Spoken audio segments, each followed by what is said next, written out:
Half-Shell Oyster House offers award-winning cuisine and service. Named TripAdvisor Best Top 10 Small Chains in the United States. Voted Best Seafood in Mississippi Magazine 8 times. You can enjoy award-winning oysters and seafood, delicious steaks, pastas, sandwiches, salads, and so much more in a unique, polished casual dining experience. Half-Shell Oyster House is located at 115 Laurel Park Cove, Suite 105, Flowood, Mississippi 39232. Or you can give them a call at 769-257-7586. And hey, tell them Sonia sent you. She say sports. She say sports. She say sports. She say sports. Hey y'all, it's your girl Sonia, and welcome back to She Say Sports. Today I have with me sports writer for the New Orleans Advocate, Rod Walker. Hey Rod, how are you? Good, Sonia, how are you? I am doing well. Thanks for having me back on. Absolutely, welcome back. It's been, well, you haven't been on the show since I've gone virtual, so right. We've made a few changes. So, but Rod, when I was, well, Happy New Year, first of all. We've actually texted, but we haven't spoken to each other this year. So Happy New Year. How was your holiday? That's pretty good. You know, I'm always working during the holidays, so. Right. Nothing major. Nothing major, right. Did you get to see your daughter? I did not. You didn't? Okay. She didn't. She's in Houston. She didn't come this way, and I didn't go that way. Right. She's doing well, though. Yeah, she's doing good.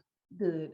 So, Rod, when I was looking for information on you, you have a Wikipedia. Do you know about this? I didn't know that. Well, you have a Wikipedia with your picture, and it says you were a former professional defensive tackle for the Cheeseheads. Green Bay Packers. And my question is this, and you did this for 3 seasons. Can you tell me where I was when all of this happened? I don't know, but I have seen that guy before, and I didn't even know he existed either, but I've heard that story before. But yeah, I'm like, what, 5'9" maybe when I'm on a good day, and absolutely about 180, 185. So I've never been a defensive tackle and never will be. And where was I? I've known him for over 20 years. I'm trying to figure this out. So it was funny. I cracked up, but I had to ask you about that because I'm like, he is a writer. Maybe he wrote the Wikipedia himself. Did you do that? I didn't do it. When I was in high school, there was this guy. His name was Rod Walker. I think he lived in like Minnesota or I can't remember where he lived. Anyway, he set like a home run record for high school. He came out the same year I did. And I saw the article and I like clipped it and put it in my little memory. I put it in my memory book, and it didn't have a picture by it. So, you know, if somebody just find my memory book, they say, oh, I didn't know Rod did that. So right. And well, he played baseball, so that could kind of be also right. That's a little bit more. Yeah, that's a little more accurate. Right. So Rod, you were recently named one of the top sports writers in the country when you were named 2021 Louisiana Sports Writer of the Year by the National Sports Media Association. First of all, congratulations again, and well deserved. Okay. Well deserved. The NSMA will honor you and 49 other state representatives at their 62nd Annual Awards Convention, June 25th through the 27th in Winston-Salem, North Carolina. So Rod, a lot of people don't know that journalism and sports, this was not your beginning. You actually received an engineering degree from Mississippi State. And you changed careers probably about 20 years ago. Has it been that long? It's been about 20 years. Okay. Right at 20 years. Right at 20, so 2002. So tell the listeners who did not listen to the first show when you mentioned this, or to people who just don't know, what made you make that change? Well, I have been doing engineering for 6 years, maybe. And I was working at this place that made parts for General Motors out in Pelahatchie, Mississippi. And the money was great, but I just didn't With no passion. No passion at all. Like I was waking up and going to these little meetings, and we were talking about production and parts and quality control, and I just wasn't interested. And I got tired of it. I was like, I can't do this. So I started working at the Clarion Ledger in Jackson. I had a friend, Joffrey Washington, he was one of my closest friends growing up too, but he was working part-time at the Clarion Ledger at the time. And I was like, man, just get my foot in the door. I can just take scores on the phone. That's all I was doing. I was just answering phone calls, and coach would call in, and, you know, Sonia Stamp scored 23 points as Provine beat whoever. And that's all I was doing, just typing in scores, you know, the little box scores. And then they let me start writing, you know, just covering some games for, you know, there's basically like a freelancer almost. Mm-hmm.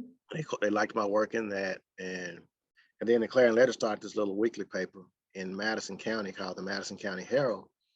Came out 3 times a week. It was like, hey, you want to be the sports writer? And I was like, sure. So I just took that leap and decided to do it, and kind of took off from there. And I could just tell like a lot of things lined up. So it was kind of meant to be for me to. And then I was at the Madison County Herald for 2 years, and then the guy at the Clarion Ledger ended up leaving. So I went back to the Clarion Ledger full time, and that's kind of where it started. But I used to write in, you know, high school. I was a sports editor of the high school paper, and so it was always an interest in it. And I just, you know, when you go into college, you don't really know what you want to do. You're 18, teachers tell you, hey, you should be an engineer. And I was like, okay, that's cool, I'll do that. But I was never like one of those guys who to make money. That's, you know, right. That's all they, Right. Yeah, and I was never one of those guys who enjoyed doing science projects and any of that stuff. So I should have known that engineering probably wasn't for me anyway. But I mean, I got through it. It was tough, but if I could do it all over again, I mean, I definitely would have just, you know, majored in engineering. I mean, in journalism. Yeah. Well, I mean, like you said, everything lined up. It was ordained for you to do what you were doing. So this award that you're receiving in June, what does this honor mean to you? I've won some awards, some similar awards on the state level, but you know, to be recognized nationally definitely means it means a lot to me. That's a lot, man. You know, and this award is like on the state level, like most of the awards you win, you have to submit articles and in different categories and people judge. But this particular award is a little different because they just it's just some people nationally that, or all across the country, nationally that vote on you. And so, well, we didn't have to submit anything for this. They basically, you know, did their own research, I guess. And they chose you, right? Yeah. So that's the first time I've won this one, and I've heard really good things about the, you know, actual ceremony. I know they're recognizing Stuart Scott, the late Stuart Scott, at this one, and Scott Van Pelt and Ernie Johnson are both being. Wow. I mean, there are going to be a lot of people actually come to this thing, so I'm looking forward to it. That's going to be really nice. If you want to bring your friend with you, I am there. You know, I travel, so let me know. So what is one of your favorite stories you've written that you've received major recognition from?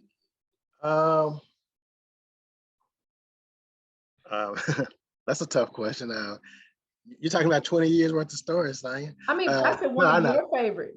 You know what? One of my favorite stories, and it breaks my heart that I did not. You tried to give me the opportunity last year.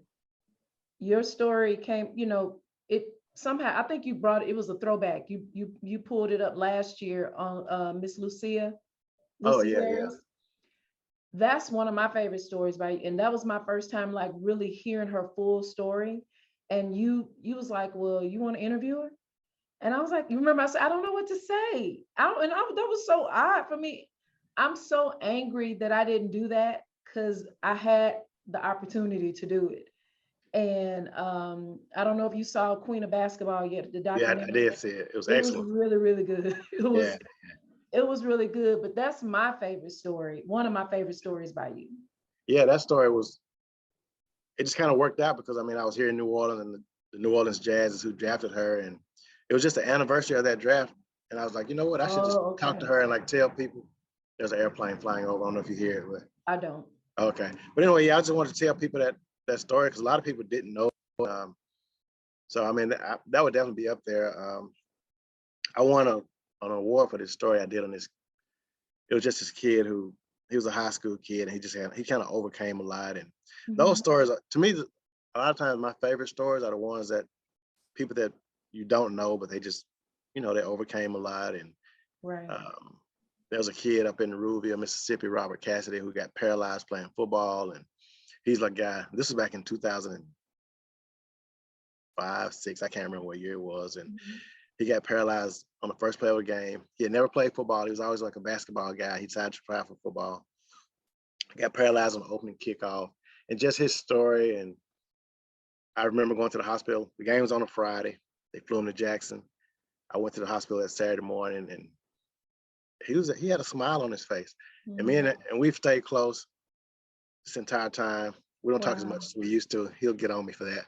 But he's like my guy. I mean, he's just been such an inspiration to me. He's probably like, out of all the sports athletes I've ever interviewed, he's the one that I probably admire the most, just because of his courage and his ability to just keep going on.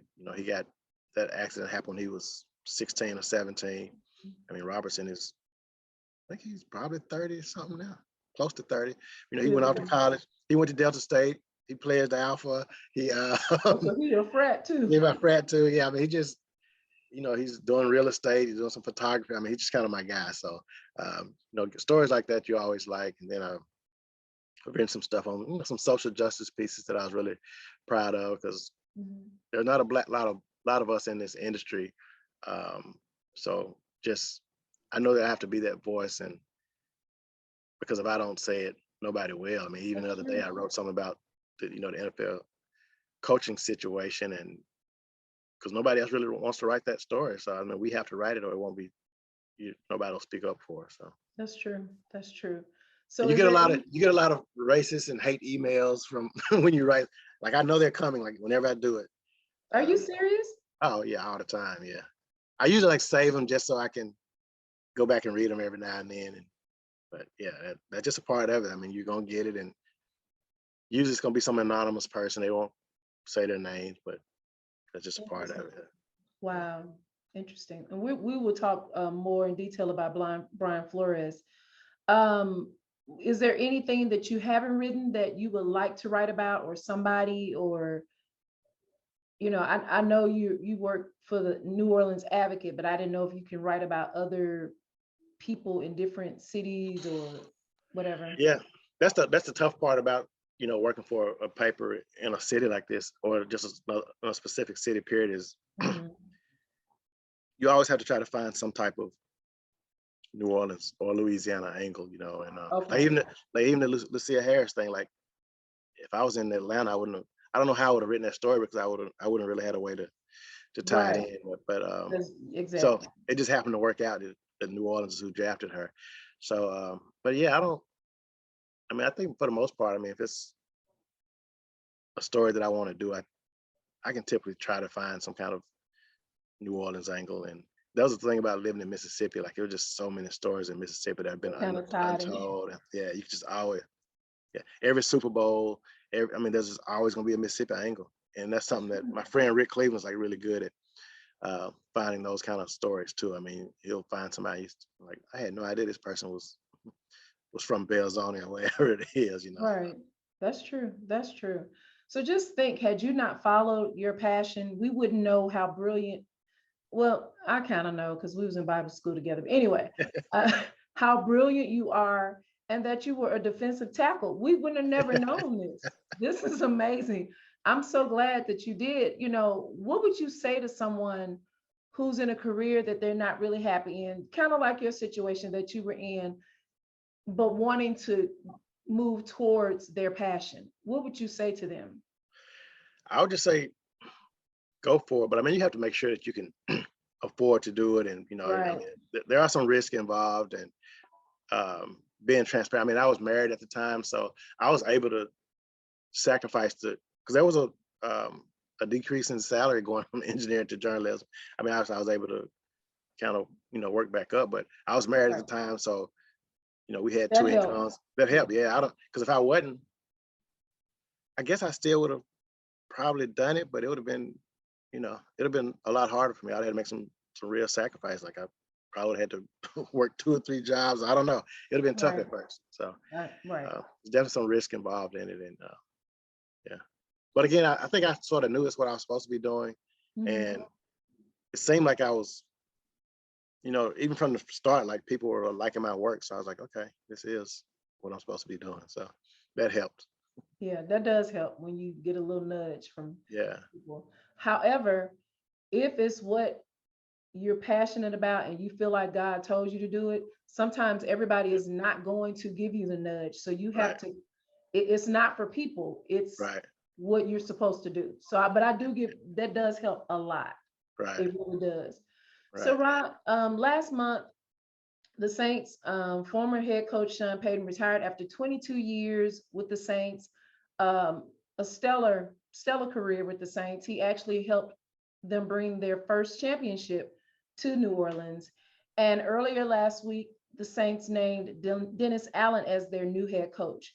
However, before we get to talking about Dennis, what was the reaction to Coach Payton's announcement when he retired last month to the It was, organization and fans? I think everybody was surprised. Yeah, I know the media, we didn't see it coming. And, this season, you could tell it sort of took a toll on him, but I just think he figured it was just time for him to step away from it, and he wanted to try something new. And he changed the whole mindset of football in this city. I mean, Sean got here in 2006, right after Katrina. City was, just in a mess at the time, and people didn't know if the city's going to ever come back. And the Saints had a whole to do with the city, the revival of this city, and he had everything to do with that. And then he brought the Super Bowl here, and once that happened, the Saints got to the NFC Championship game his first year. Your Bears beat them in the NFC Championship game, and then 4 seasons later, 2009, 2010 season, they won the Super Bowl. And he just raised the expectations around here. I mean, these Saints fans every year, they think, hey, we're going to the playoffs and we got a shot at winning the Super Bowl, and that wasn't always the case. So I mean, what he did here it's been remarkable. I mean, people come to the Dome, and you know how loud it gets in there, and yes, that's all. one of the best fans ever. Yeah, I mean, that's a lot of what Sean Payton, that's the culture he built. Team has a little swagger now, and that wasn't always the case, like I said. So it was a big shock to everybody, I think, that he's gone. And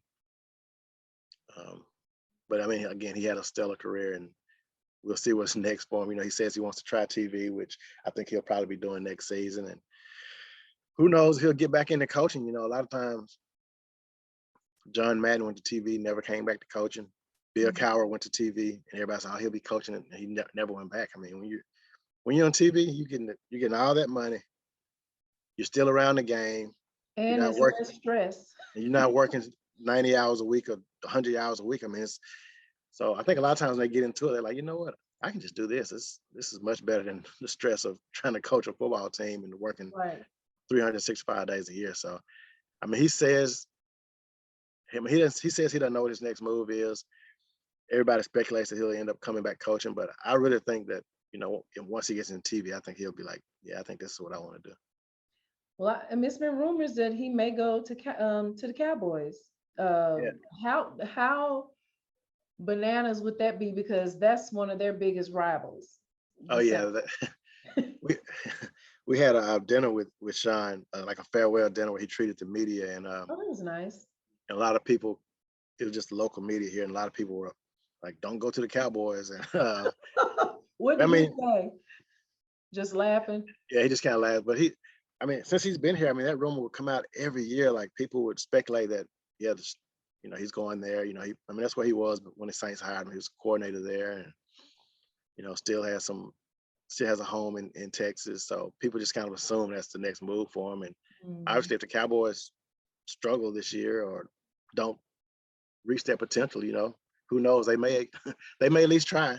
And he's a magic man. And I mentioned earlier he's coached 22 years, but he has not been with the Saints for 22 years. So I wanted to clear that up. So what legacy do you think in your own words, Coach Payton is leaving behind with the Saints? I think his legs would just be raising the standard and raising the expectations here.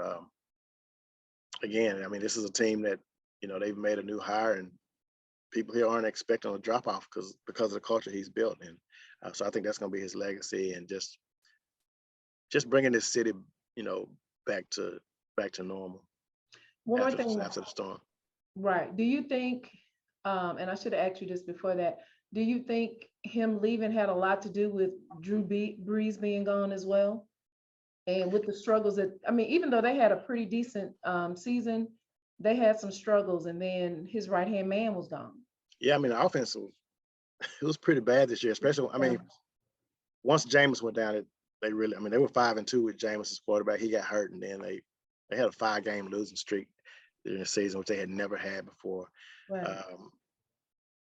So I don't know if I'm sure that made it a lot tougher on them. I mean, it was pretty obvious, but you look at this season, they had Hurricane Ida, they had to evacuate. I mean, there's just a lot going on in the COVID stuff this season. They played a game against the Dolphins with like 20-something players missing. And I think it's just a combination of all that stuff. And again, I think he just kind of wanted to step away from it and breathe a little bit and just try something new. I mean, so I can understand that. but So I do think, I mean, not having Breeze makes it a lot more difficult, obviously. And right. It looks like the offense is kind of in a rebuild. So Yeah. Well, I wish them well. So, Coach Allen is not a stranger to the Saints. He has been the defensive coordinator, 6 seasons now, I believe? And 6 or 7, yeah. 6 or 7 seasons. And he's also not a stranger to being a head coach for a team. He was actually head coach for the Oakland Raiders 2012 through 2014 before he came to the Saints. So could you tell us what the Saints fans should expect next season from Coach Allen, and a few facts about him, who, people that don't really know him? I think the main thing about Dennis is, I think what the Saints were looking for was a smooth transition. Dennis has been around Sean. He actually worked with Sean before he was a coordinator. That he left and came back. So he knows the culture that Sean Payton has built, and I think they want to kind of continue that. And this is a team they don't feel like they're a long way from being what they were last year. I mean, they just had a really bad offense this season with a lot of injuries. Right. So unlike some of these other teams that were looking for jobs, the Saints weren't they didn't feel like they had to start over. They felt like they just need to kind of, keep the train moving. Mm-hmm. So that's why they, hired within like they did. I mean, obviously, two of the things they wanted someone with some head coaching experience. And they also wanted somebody who was familiar with the culture and the team. And out of the people they interviewed, Dennis was the only one that met both of those criteria. And I think that definitely helped him. You look at he didn't do a good job. I mean, he struggled in Oakland. I think he was 8-26 or something. He got fired in the 3rd season after they started 0-4. So, but I mean, that was 10 years ago, eight years ago. Yeah. So, I think the team is hoping that he's, learned from whatever mistakes he may have made there. And obviously, I don't think Oakland had the same front office that put a good team around him like what the Saints have here. This is Saints fans are used to winning with the offense. I think that mindset's gonna have to change, though. I mean, because Dennis he's a defensive guy, and you can win football games with defense. But people here have been they've been so spoiled by Drew and Sean's offense that they just kind of think, oh, we got to score 30 points to win. And I think, I think it's just gonna be they're gonna win a different way than like this season. I mean, the defense carried this team. I mean, you saw them beat the Bucks 9-0 in a game that Dennis was actually the head coach in that game. He filled in for Sean Payton. Sean had he was out for COVID. He was out with COVID. Dennis Allen filled in that week, and they shut out Tampa Bay Buccaneers, which I think that definitely helped Dennis's case. Like, hey, and Brady hadn't been shut out since 2006, and the Saints were able to do it with a team that wasn't that good. Beating them 9-0. That tells you how the offense. The Saints didn't score a touchdown that whole game. They kicked 3 field goals. Right. Wow. So Rod, you mentioned earlier that you wrote a story regarding Brian Flores. And as you know, Brian is suing, he has a lawsuit against the NFL because, of a proof that he has one no tech savvy, Coach Belichick. I love Coach Belichick. I mean, this is like the second time he's done something like this, let a cat out the bag, so to speak. But he not only, did he not get the head coaching position, however, I mean, not only did he not get the head coaching position, but he also was fired from the Dolphins, and they had a pretty decent season. What are your thoughts on all of this? And do you think after this, will he ever be able to coach in NFL again? That's a good question. That's a question that I think he even knows that there's a chance that he won't. I mean, he's basically come out and said, Yeah, like, I'm cool with that. cool, yeah. I mean, he filed his lawsuit, but it's more about change than himself, which says a lot about him. And we have to have people sometimes to step up and be willing to make that sacrifice. And this is a guy that was a finalist for the Houston Texans job, and it was between him and Josh McCown, who Josh McCown has never coached in the NFL. He's currently like a high school assistant coach. He played quarterback in the NFL, but I mean, he's average quarterback, and he was one of the finalists. Like, there's no way if you deciding between Brian Flores, who just coached 3 seasons in the NFL and had the Dolphins close to making the playoffs, and this guy who's only been a high school assistant. Like, that's a no-brainer. And there's no way that there's not a black assistant high school coach in the country that would get a sniff of an NFL, a sniff of an NFL interview. So a sniff. I mean, so I agree. So for him not to get that job, and then the Texans they knew how bad it was, so they said, "Oh yeah, we can't hire McCown." But instead of hiring Flores, they ended up going to get Lovie Smith, who was, he's a bear. Yeah, he's a bear. Yeah. But I'm just saying, like, to me, if these two guys are your finals, Flores and McCown, you just hire Flores. But with this lawsuit, I mean, that kind of tells you that Flores probably won't. It's a wrap. That's okay. Come to an HBCU, brother. Huh? Come to an HBCU. We can use you as head coach of any of our schools, and we will love you and treat you like you should be treated. So, Rod, the Rooney Rule was established in 2003, named after the late owner of the Steelers, your team, Danny Rooney, and it requires that, with a few exceptions, teams interview candidates from historically underrepresented groups for tip jobs like head coach or general manager. And at this time, now we have 2 Black head coaches, your coach, Mike Tomlin, and of the Steelers, and now Lovie Smith of the Houston Texans. Congratulations, Lovie. Wait, and Rod, I thought about this, and I'm trying to hurry up and go because I know you got to get to a press conference. But do you think now Mike Tomlin? He's a great coach. I love Mike Tomlin. He's had some great seasons with the Steelers. But do you think he stayed there as long as he has because Dan Rooney is the former owner and the Rooney Rule is named after him? Do you think that has something to do with it? Or no, I think Tomlin hadn't had saw the correlation the other day. Yeah. No, I mean, but Tomlin, he hadn't had a losing season since he's been there. That's true. So, I mean, I think he's been solid. But Brian Flores didn't either, this past, he had a pretty decent season. That's what made me think about it. Yeah, no, I think the Rooneys are a little more, they just kind of understand. I mean, it just kind of been the Steelers on, and I don't have it. I was trying to see if the book is on my shelf over here. I'm drawing a blank. But anyway, I mean, Steelers are the one. You looking at my shelf too. I mean, Look, Steelers, back in the day when the Steel Curtain was formed, I mean, it was formed because of, they had, I'm drawing a blank on the guy's name now, but he just got inducted into the Hall of Fame. And he was a newspaper reporter who the Steelers ended up hiring. He was a newspaper reporter that covered HBCU football. He used to compile the All-American, Black football All-American team. Steelers ended up hiring him. And he's the one that helped him go out and get, guys like John Stallworth and all Mel Blount and all those guys from HBCUs and SWAC schools. So he sort of established that for the Steelers, L.C. Greenwood, all those guys. Okay. And it's a really phenomenal story. He just got inducted into the Hall of Fame, but and that's so the Steelers have always kind of been at the forefront of minorities and just their So it's a importance. culture at the It's a culture, school. yeah, and it's been That's since part the, of their culture. yeah, since the 70s. So I think they and you look at still, they've only had 3 coaches in our lifetime: Chuck Noll, Bill Mhm. Cowher, and Mike Thomas. So they don't have a lot of turnover. 3 coaches in And that 50 says a years lot is about, yeah. thank you. I'm glad I said what I said because I didn't know a lot of that, and that makes a lot of sense. I'm glad you told me that. Interesting, very interesting. Well, we will see what happens with Brian Flores. I wish him well.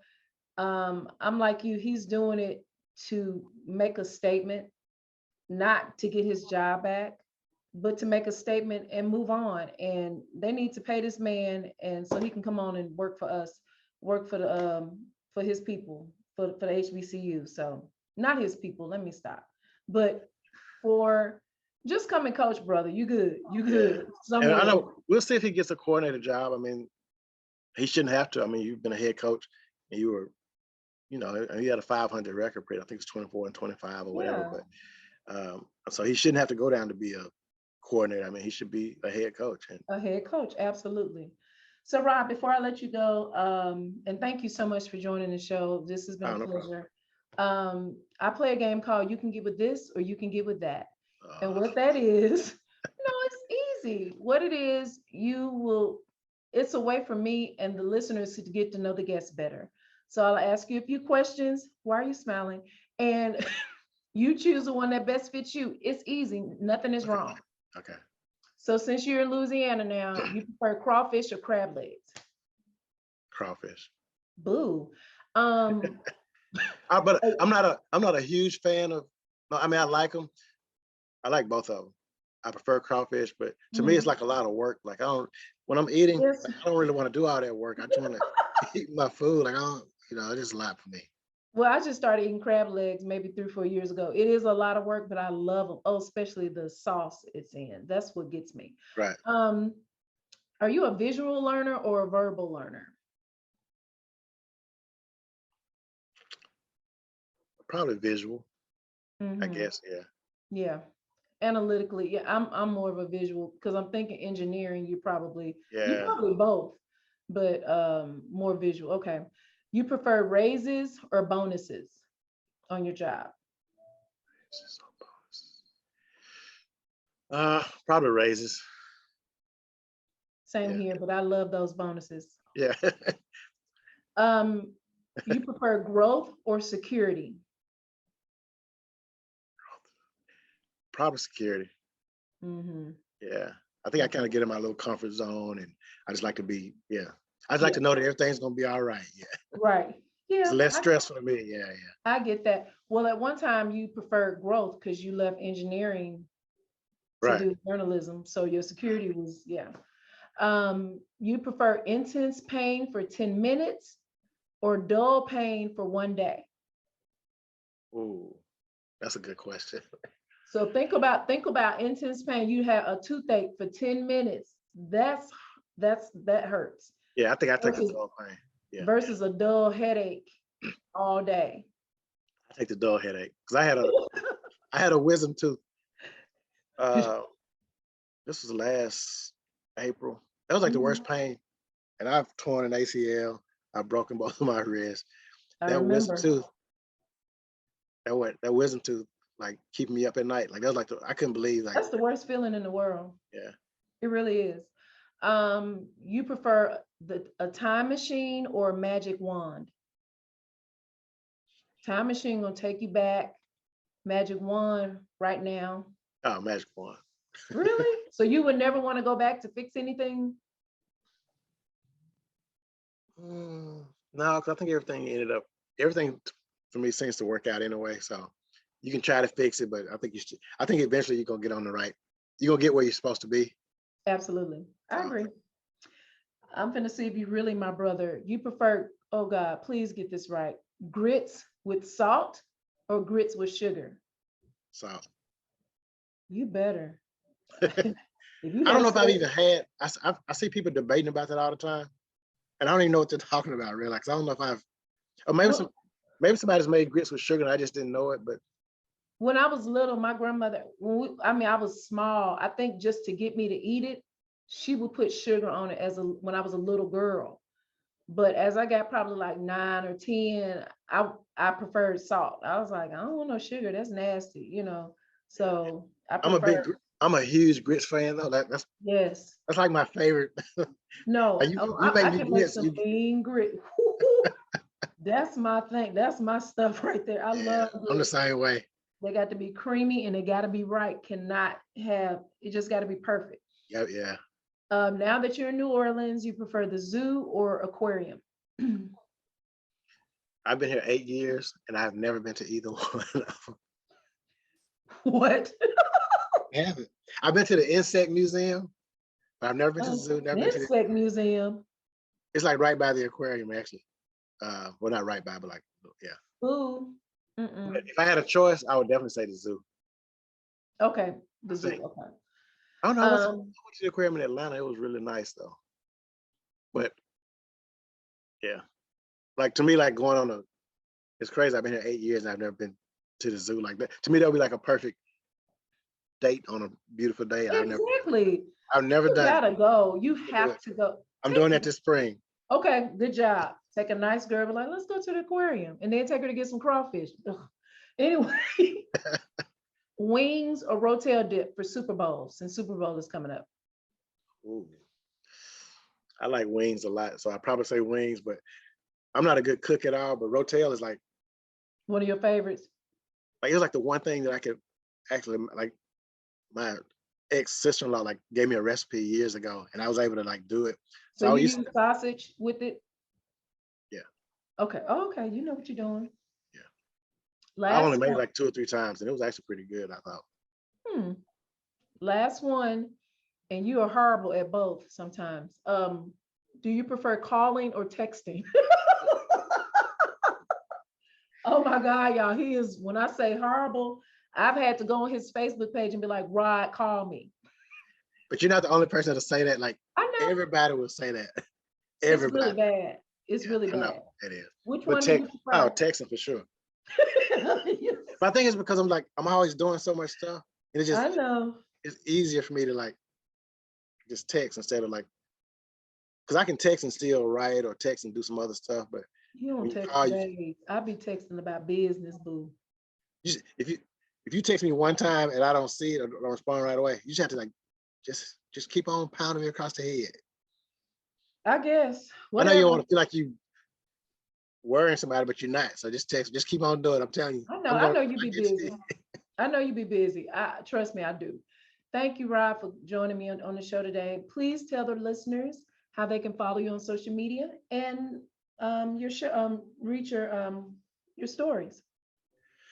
Social media on Twitter, I'm at Rod Walker NOLA. Just Rod Walker NOLA. And then my stories are on and that's NOLA, NOLA, NOLA. How did it sound with my Mississippi accent? No, you were fine. I'm just doing that for the listeners and also my producer. Okay. I know I talk country, so I didn't know. No, you're fine. Okay. And then my stories on NOLA, NOLA.com, NOLA.com. You just go to NOLA.com, you go to sports, and then there's like a tab that says Rod Walker, whatever all my stuff is. So it's actually pretty convenient. They just, added that feature sometimes last year. So now you can go directly to it instead of searching all over the website trying to find it. That's good to know. Cool. And guys, you can follow me at She Say Sports on Facebook, She Say Sports 23 on Instagram, at She Say 23 on Twitter. And please subscribe to our YouTube page, She Say Sports. Well, that's my show for today. Until next time, this is Sonia with She Say Sports.